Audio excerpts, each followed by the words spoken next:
Hello friends, आकांक्षा hair आ गई हूँ आप सभी के बीच एक बार फिर से 70वीं बीपीएससी की कुछ बातें लेकर।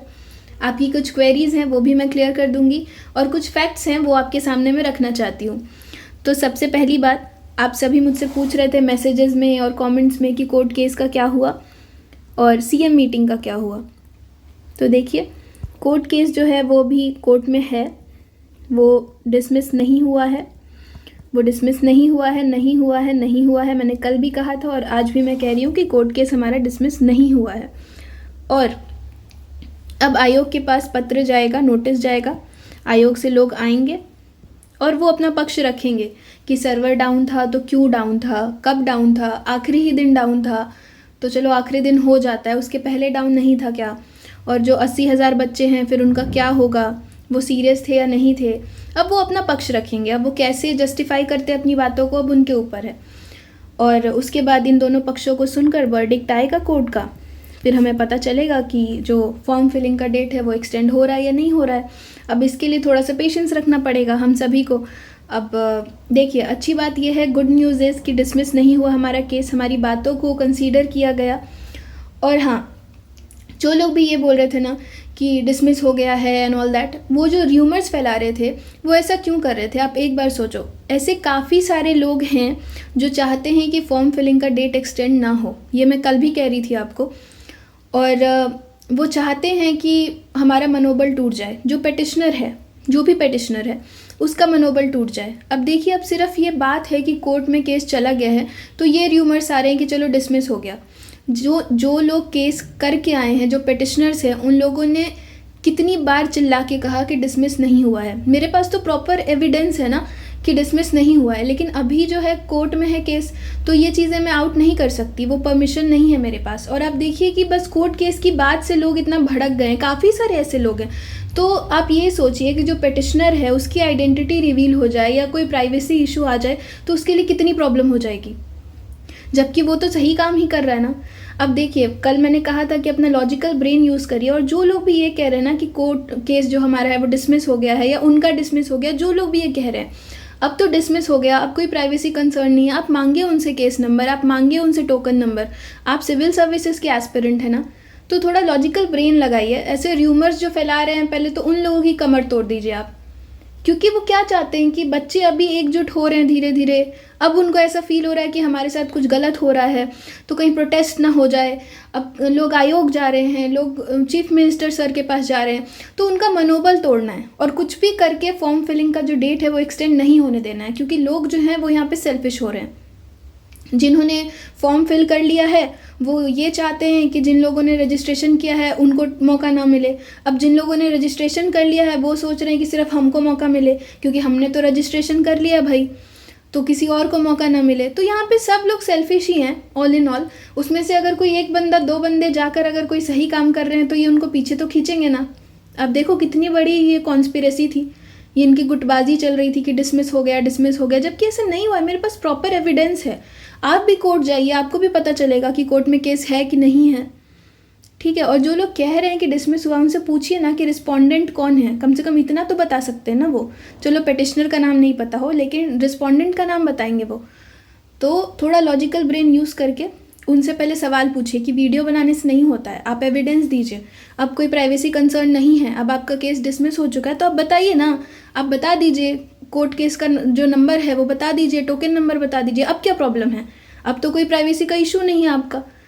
तो ऐसे उनसे सवाल पूछिए, फिर देखिए वो क्या कहते हैं। ऐसे वो कमेंट सेक्शन ऑफ रखते हैं, काफ़ी लोगों को मैंने देखा है कि कमेंट सेक्शन ऑफ रखा हुआ है, जो बोलना चलो बोल लिया।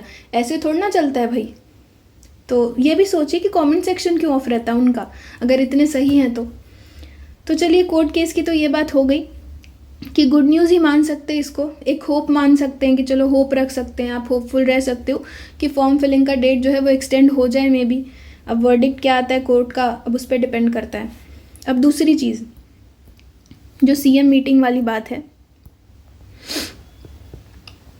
इस पर मैंने कल ही आपको बताया था कि बीपीएससी वाला जो ग्रुप था और सीटेट वाला जो ग्रुप था, इनसे बोला गया कि आप एक डॉक्यूमेंट बनाइए जो भी आपके मुद्दे हैं, क्योंकि दोनों ही मुद्दे इंटर रिलेटेड हैं, तो डॉक्यूमेंट बनाइए और सबमिट कर दीजिए, फिर जो सीएम सर हैं वो आपसे मिलेंगे। तो अब इन्होंने ये डॉक्यूमेंट बना करके सबमिट कर दिया है। अब देखिए सीएम सर जो भी करेंगे वो 2 से 3 दिनों में पता चल जाएगा हमें। और देखिए सबसे बड़ी बात यह है कि इलेक्शन ईयर है ना, चुनाव है अगले साल। तो मुझे ऐसा नहीं लगता है कि स्टूडेंट्स को अभी सीएम सर थोड़ा सा अभी मायूस करेंगे, कंसीडर किया जाएगा। और वैसे भी माननीय मुख्यमंत्री सर ने हमेशा स्टूडेंट्स का साथ दिया है, उनका पक्ष लिया है। तो मुझे लगता है कि अब उन तक अगर बात पहुंच गई है, जेन्युइनली अगर उन तक बात पहुंच गई है ना, तो जो डेट एक्सटेंशन है वो होगा। अब कितना होगा क्या होगा वो तो मैं नहीं कह सकती, लेकिन डेट एक्सटेंड ज़रूर होगा क्योंकि ये मुद्दा अब सीएम सर तक पहुंच चुका है। तो अब देखिए आगे क्या होता है, इसके लिए भी 2-3 दिनों तक हमें पेशेंस रखना पड़ेगा। अब जो तीसरी चीज़ है, वो बच्चे मुझे क्या कह रहे हैं कि जो आरआरबी जेई का जो पेपर था 13 दिसंबर को,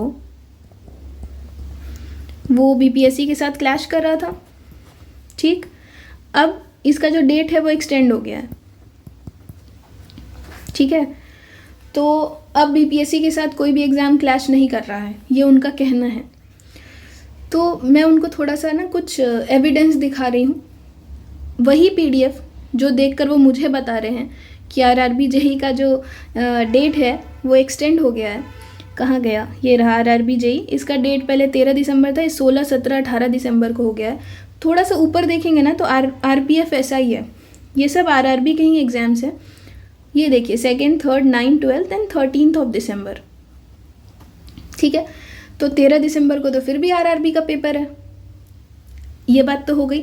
अब एक और बात, अब आप देखिए, अब मैं थोड़ा और आपको बताती हूँ कि आरआरबी जेई है, उसका एजुकेशनल क्वालिफिकेशन क्या है। ये आप देखिए कि उसको डिप्लोमा करना होगा या इंजीनियरिंग करनी होगी, ऐसा कुछ है, या फिर बीएससी कंप्यूटर साइंस।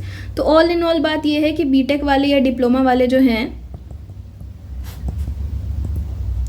या फिर जो बीएससी वाले हैं कंप्यूटर साइंस में, वो इस एग्ज़ाम को दे सकते थे। तो बीपीएससी की जो एजुकेशनल क्वालिफिकेशन है वो क्या है कि any graduate can give the examination, है ना। आपकी बस ग्रेजुएशन हो जानी चाहिए तो आप बीपीएससी का जो एग्ज़ाम है वो दे सकते हो, कोई भी ग्रेजुएट दे सकता है। अब थोड़ा सा और देखते हैं कि जो आरपीएफ एसआई है उसका एलिजिबिलिटी क्राइटेरिया क्या है, ग्रेजुएशन डिग्री। सेम जो बीपीएससी का है वही आरपीएफ एसआई का भी है। तो अब तो ज़्यादा चांसेस है ना कि बीपीएससी वाले जो बच्चे होंगे वो ज़्यादातर आरपीएफ एसआई का पेपर दे रहे होंगे, चाहे नहीं भी दे रहे होंगे तभी जो एलिजिबिलिटी क्राइटेरिया है वो तो सेम है ना। तो 2 एग्ज़ाम जिसका एलिजिबिलिटी क्राइटेरिया सेम है वो एक दिन कैसे हो सकता है, ये तो सोचो आप। तो थोड़ा सा दिमाग लगाया करो यार। कमेंट्स में अगर कुछ भी बोल देते हो आप लोग और सारा का सारा ब्लेम आप किसी के भी ऊपर डाल रहे हो, मुझसे कह रहे हो कि आप क्यों नहीं बढ़वा रही हो डेट, आप क्यों एक्सटेंड नहीं करवा रही हो डेट। अरे भाई मैं कैसे करवा सकती हूँ, हम सभी प्रयास कर सकते हैं, आप भी प्रयास कर सकते हो। बाकी होना ना होना वो किसी एक व्यक्ति के हाथ में नहीं है, चाहे वो पेटिशनर हो, चाहे वो कोई यूट्यूबर हो, चाहे वो कोई भी हो। हमें उसके लिए यूनिटी दिखानी होगी, आपको भी घर से निकलना होगा। मात्र कमेंट्स कर देने से, मात्र मैसेजेस कर देने से, ब्लेम गेम खेल लो, गालियाँ दे दो, इससे कुछ नहीं होता है भाई।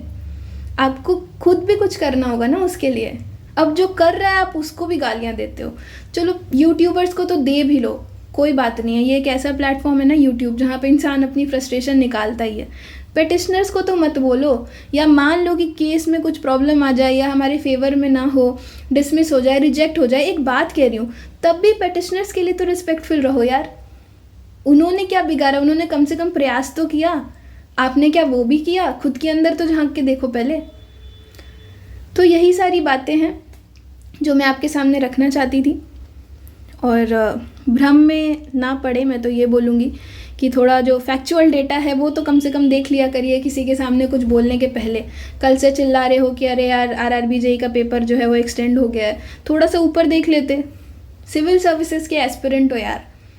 तो अब क्या ही बोलूँ, जो भी है बातें यही हैं। अब अगर क्रक्स बताऊँ, थोड़ा कंक्लूड करने की कोशिश करूँ, तो यही कह सकती हूँ कि फॉर्म फिलिंग का जो मुद्दा है उसके बारे में अभी कुछ नहीं कहा जा सकता है, वो कोर्ट में है। तो अब जब कोर्ट का वर्डिक्ट आएगा तो पता चलेगा कि क्या होगा फॉर्म फिलिंग का। इसके बारे में कुछ भी कहना अभी उचित नहीं होगा। दूसरी चीज़, डेट एक्सटेंड करने का जो मुद्दा है इसमें अब चांसेस हैं कि डेट एक्सटेंड हो जाएगा, क्योंकि ये सीएम सर के पास ये मुद्दा चला गया, तो मुझे ऐसा लगता है कि डेट एक्सटेंड होने का काफ़ी हाई चांस है। ठीक है, तो इतनी ही बात है। बाकी नॉर्मलाइजेशन का मुद्दा है, उस पर तो अभी कुछ आयोग ने बोला नहीं, और ये होगा भी नहीं। मुझे नहीं लगता है कि होगा, नॉर्मलाइजेशन नहीं होने वाला है। तो अब देखिए क्या होता है। अभी पेशेंस रखना होगा हम सभी को, और अपना दिमाग थोड़ा शांत रखिए, लॉजिकल ब्रेन को यूज़ करिए। बाकी feel free to speak anything in the comment section, क्योंकि चलो यार गाली दे लो, क्योंकि मुझे भी फ्रस्ट्रेशन हो रही है, तो मैं समझ रही हूँ कि आप सभी को फ्रस्ट्रेशन हो रही होगी। और दूसरी बात कि आप सभी कहते हो अपडेट दे दो, अपडेट दे दो। मैं तभी कोई वीडियो बनाती हूँ जब कोई ऑथेंटिक न्यूज़ होती है, या मुझे कोई क्लैरिफिकेशन देना होता है, या मुझे लगता है कि कुछ क्वेरीज़ हैं बच्चों की जिनके आंसर्स हैं मेरे पास। मैं ऐसी वीडियोस नहीं बनाना प्रेफर करती हूँ just for views and all. जब मुझे लगता है कि ऑथेंटिक न्यूज़ है तभी मैं सामने आती हूँ, और तभी मैं ऑथेंटिक चीज़ें आपको बताती हूँ। तो बस यही चीज़ें, अपना खूब सारा ध्यान रखिए, अच्छे से पढ़ाई करिए एंड स्टे होपफुल, प्रे करिए। और अगर आप अपनी तरफ से आयोग जा सकते हो, आप कोर्ट जा सकते हो, कुछ भी करके आप थोड़ा बदलाव लाने की कोशिश कर सकते हो, तो प्लीज़ अपने हितों के लिए लड़िए और बदलाव लाने की कोशिश करिए, और अपना खूब सारा ख्याल रखिए। इसी के साथ मैं अपनी वाणी को विराम देती हूँ। जय सिया राम, राधे राधे।